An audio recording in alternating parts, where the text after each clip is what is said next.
प्रिय पाठकों, आप सभी का स्वागत है। आज मैं आप लोगों के समक्ष नागार्जुन जी द्वारा रचित कविता बहुत दिनों के बाद लेकर प्रस्तुत हुआ हूं।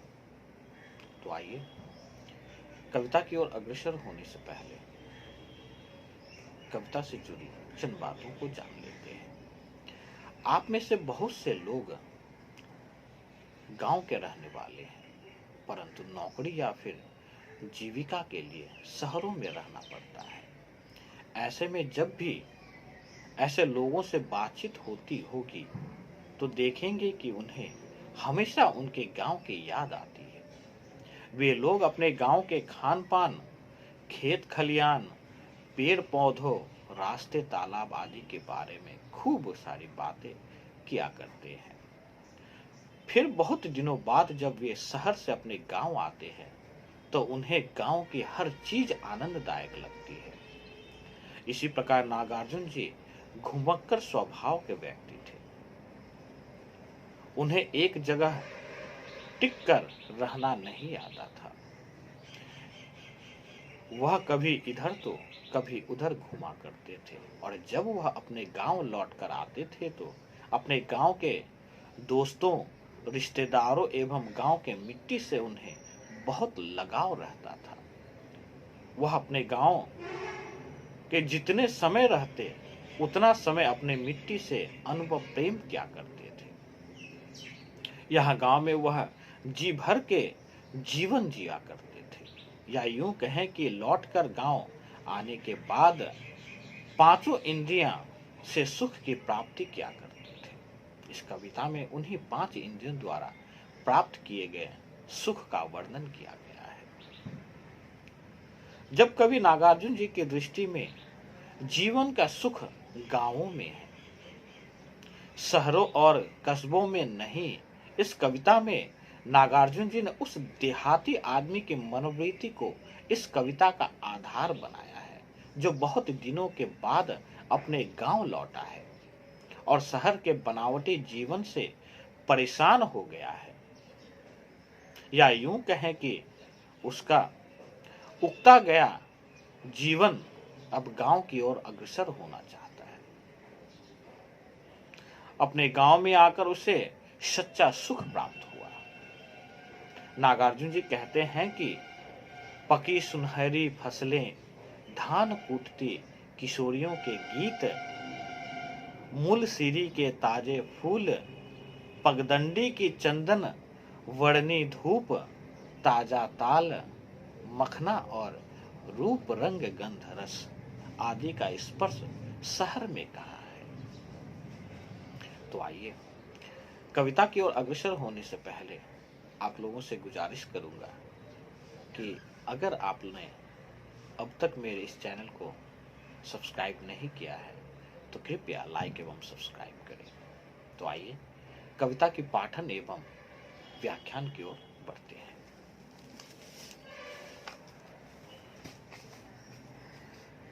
बहुत दिनों के बाद अब की मैंने जी भर देखी, पकी सुनहरी फसलों की मुस्कान। बहुत दिनों के बाद, बहुत दिनों के बाद अब की मैं जी भर सुन पाया, धान कूटती किशोरियों की कोकिल कंठी तान। बहुत दिनों के बाद। तो आइए पंक्ति की प्रसंग की ओर बढ़ते हैं। प्रस्तुत पंक्तियां जन कवि नागार्जुन जी की आत्मस्वीकृत से पूर्ण कविता है। यह कविता बहुत दिनों के नाम से लिखी गई है। इन पंक्तियों में नागार्जुन जी बहुत दिनों के बाद देहाती जीवन का आनंद ले पा रहे हैं। तो आइए व्याख्या करते हैं। इन पंक्तियों में जन कवि नागार्जुन जी स्वीकार करते हैं कि अब की बार बहुत दिनों के बाद पकी हुई और सुनहरे रंग की फसलों को मुस्कुराता हुआ देखा। यह बहुत दिनों के बाद हुआ है। बहुत दिन बीत जाने के बाद अब की बार मैंने मन की तृप्ति तक धान को कूटती हुई किशोरियों के उस गाने की तान सुनी, जो कोयल के गले से निकलने वाली आवाज के समान मादक है। इस तरह के वातावरण में मैं बहुत दिनों के बाद साक्षात हुआ। इस प्रकार इस पंक्ति में अगर हम विशेष की बात करें तो यहाँ सरल सुबोध खड़ी बोली के साथ ही अनुप्रास एवं लुप्तोपमा अलंकार का प्रयोग हुआ है तथा इन पंक्तियों में नगरीय जीवन की घुटन तथा ग्रामीण जीवन की शोभा की भावना को दर्शाया गया है। तो आइए अगली पंक्ति की ओर बढ़ते हैं। बहुत दिनों के बाद अब की मैंने जी भर सूंघे मौलसीरी के ढेर ढेर ताजे टटके फूल। बहुत दिनों के बाद अब की मैं जी भर छू पाया अपनी गमई पगडंडी की चंदन वर्णी धूप। बहुत दिनों के बाद। तो आइए प्रश्न की ओर बढ़ते हैं। इन पंक्तियों में नागार्जुन जी ने बहुत दिनों के बाद शहर से गांव आने की प्रसन्नता का वर्णन किया है। तो आइए पंक्तियों की व्याख्या करते हैं। प्रस्तुत पंक्तियों में जनकवि नागार्जुन जी बहुत दिनों के बाद नगर से गांव देहात में आने की प्रसन्नता को व्यक्त करते हुए कहते हैं कि अब की बार मैंने बहुत दिनों के बाद मौलसीरी के ऐसे ढेर के ढेर फूल को मन की तृप्ति होने तक सूंघा जो मुरझाए नहीं बल्कि ताजे हैं। मेरे से साथ ऐसा बहुत दिनों के बाद हुआ है। नागार्जुन जी पुनः कहते हैं कि अब की बार बहुत दिनों के बाद अपने गांव की पगडंडी की उस धूल को छू सका हूं जिसका रंग चंदन के समान है। इस प्रकार की सुखद अनुभूति मुझे बहुत दिनों के बाद हुई है। इन पंक्तियों की अगर हम विशेष की बात करें तो यहाँ सरल सुबोध खड़ी बोली एवं ठेठ देहाती भाषा के साथ साथ अनुप्रास तथा विप्सा अलंकार का प्रयोग हुआ है।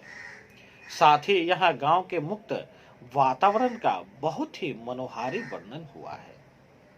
तो आइए अगली पंक्ति की ओर बढ़ते हैं। बहुत दिनों के बाद अब की मैंने जी भर तालम खाना खाया गन्ने चूसे जी भर। बहुत दिनों के बाद अब की मैंने जी भर भोगे गंध रूप रस शब्द स्पर्श सब साथ साथ इस भू पर। बहुत दिनों के बाद। तो आइए पंक्तियों के प्रश्न की ओर बढ़ते हैं। प्रस्तुत पंक्तियों में नागार्जुन जी ने ग्रामीण जीवन की सुखद अनुभूतियों को वाणी दी है। तो आइए व्याख्या करते हैं। प्रस्तुत पंक्तियों में कविवर नागार्जुन जी स्वीकार करते हैं कि ऐसा बहुत दिनों के बाद हुआ है कि अब की बार मैंने मन को संतोष होने तक मखाने खाए हैं और गन्ने चूसे हैं।